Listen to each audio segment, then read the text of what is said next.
Apollo 11, I mean, just saying the name, it really brings that image to mind, doesn't it? Neil Armstrong, the boot on the moon, that whole giant leap for mankind. We think of it as just this perfect, flawless moment. Oh, absolutely. A huge, huge victory.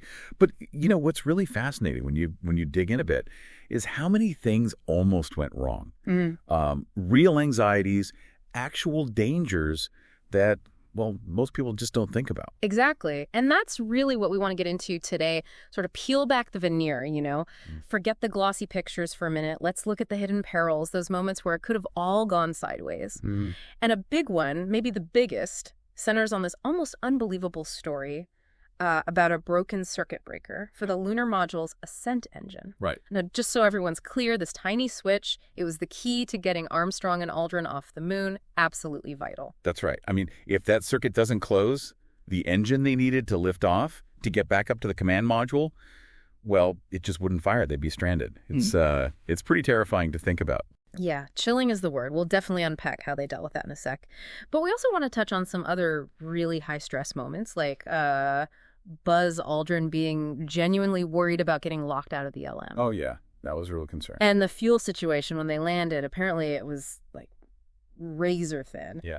So our mission today, really, is to uncover the sheer ingenuity, the resilience that made it all work. Looking at this huge achievement against the sometimes really simple fixes for near disasters. Oh, that contrast is key. Okay, so let's start there. This broken circuit breaker, what actually happened? They had finished the moonwalk. Right. So they're back inside the lunar module, Eagle. They've done the historic EVA, collected samples, all that. Now they're preparing for liftoff from Tranquility Base. Okay. And that's when they spot it. This small piece of plastic, a circuit breaker switch, broken off and just lying there on the floor. Oh, man. Any idea how it broke? Well, the thinking is it was probably their backpacks. Those portable life support systems, the PLSS units, they were bulky.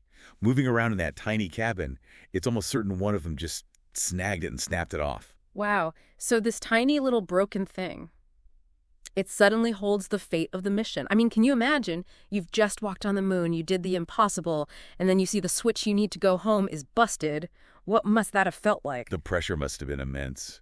Just think, that specific circuit breaker was needed to arm the ascent engine, to give it the go. Yay. No arming signal, no engine fire, Yeah. no leaving the moon, no rendezvous with Michael Collins waiting upstairs in Columbia. No way home. No way home. It's about as dire as it gets, really. Stranded hundreds of thousands of miles away. It's almost like a movie plot. It's so dramatic. So how on earth did they fix it? I mean, what tools did they even have for something like that? Well, this is where this story gets truly amazing and kind of low-tech in a way. Buzz Aldrin realized pretty quickly he couldn't just poke his finger in there. Right, electricity. Bad idea. Exactly. Yeah. Or use anything metal, for that matter. Mm-hmm. Could cause a short, make things even worse. But then he remembered. He had a pen, a felt-tip pen, in a little pocket on his spacesuit shoulder. Wait, a felt tip pen? Like a marker, the kind you write with? Just like that. Non-metallic, see? That was the key. He carefully took the pen and used the tip to push the little internal switch mechanism inside the housing where the breaker should have been. Just gently pushed it in. Did it? Did it work? It worked. The circuit closed. They could arm the engine. Get out. It's a multi-billion-dollar spacecraft. The absolute cutting edge of, like, all human technology at the time. Saved by a cheap felt tip pen. Basically, yes. Yeah. It's an incredible juxtaposition, isn't it? Okay. The sheer complexity of the Apollo program in this critical moment comes down to a simple, practical fix with an everyday object. That's mind-blowing. Does that say something about maybe vulnerabilities? Like, was it a design oversight that something so crucial could be broken so easily? Or was it just space is hard? Well, it certainly highlights that you can't plan for everything. I wouldn't necessarily call it a design flaw, maybe more an unforeseen consequence of, humans operating complex machinery in a really tight, awkward environment. Yeah. The suits were bulky, the cabin was small. Yeah. But it also speaks volumes about the astronauts themselves, right?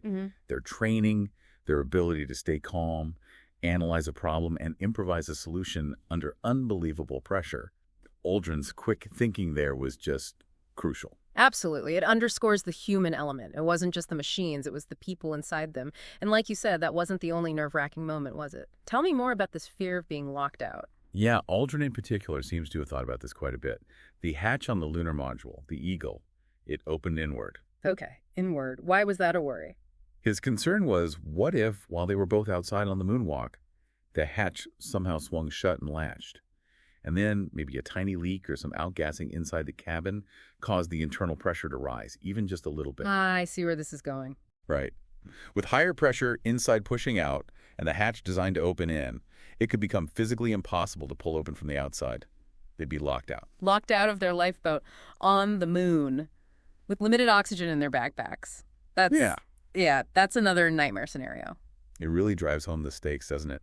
The constant awareness they must have had, isolated in this incredibly hostile place where one small thing going wrong could be catastrophic. Every single action mattered. And speaking of things nearly going wrong, the landing itself. We always hear, the Eagle has landed.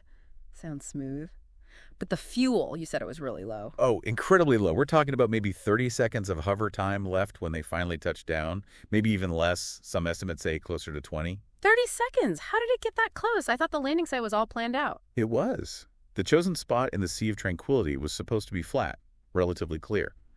But as Armstrong was piloting the LM down, looking out the window, he saw the reality was different. The autopilot was taking them towards a crater strewn with big boulders. Not good. Definitely not good. So he had to take manual control, override the computer, and fly horizontally, searching for a safer spot to land, all while burning through that precious descent fuel. Wow. So he is actively dodging moon boulders with the fuel gauge basically on empty. Pretty much. The tension in mission control back in Houston, you can only imagine. Yep. They're watching the fuel numbers tick down. 60 seconds. 30 seconds. They actually called out the 30-second warning just as Eagle touched down. Unbelievable. Were there like abort plans for that late stage? Could they have even pulled out if needed? There were abort procedures, yes. But initiating abort that low with that little fuel would have been extremely risky in itself. It was just a very, very close call. Incredible piloting by Armstrong. It just adds another layer of intensity to that moment. Okay, so they land safely, they do the moonwalk, they fix the switch with a pen, they lift off, rendezvous, come home. Smooth sailing then. Well, mostly. But there was still that one other nagging anxiety, wasn't there? The whole quarantine business. Ah, yes. The moon germs. It sounds so, I don't know, quaint now. Almost B-movie-like. It does sound a bit sci-fi, but back then it was a genuine scientific concern. Nobody knew for sure if the moon harbored any kind of microorganisms, bacteria, viruses, whatever, that could be harmful to life on Earth. So they took it seriously. Very seriously. As soon as the command module splashed down, the astronauts were transferred into what was basically a sealed containment unit. They ended up spending weeks in quarantine, famously in a modified Airstream trailer called the Mobile Quarantine Facility, just in case. So even after facing death multiple times on the mission itself, they get back and are immediately locked up just to be sure they didn't bring back some alien plague. Exactly. It shows you the level of unknown they were dealing with. It wasn't just the engineering challenges. It was the fundamental uncertainty of going somewhere completely new, managing risk, managing the unknown. That was as much a part of Apollo 11 as the rockets and the computers. It really rounds out the picture. We rightly celebrate Apollo 11 as this, monumental achievement, this giant leap. And it was.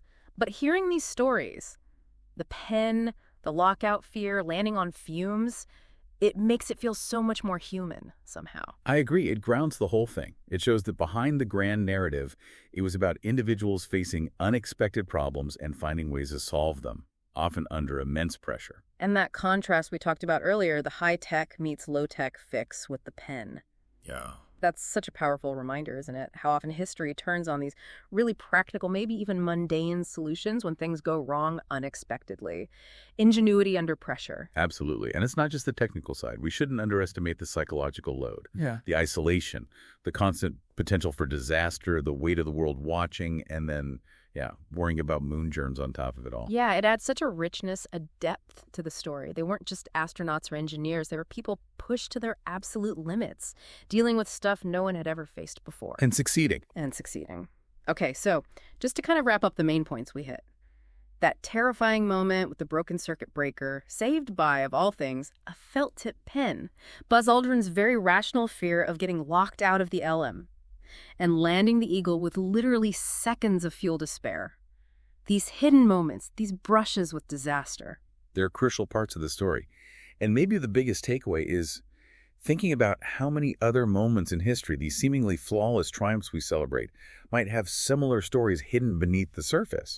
Moments where things almost went terribly wrong but were saved by quick thinking, a bit of improvisation. And maybe a little bit of luck, too. And maybe just a little bit of luck. It makes you wonder, doesn't it? What other iconic achievements have these untold stories of near misses and human resilience just waiting to be uncovered?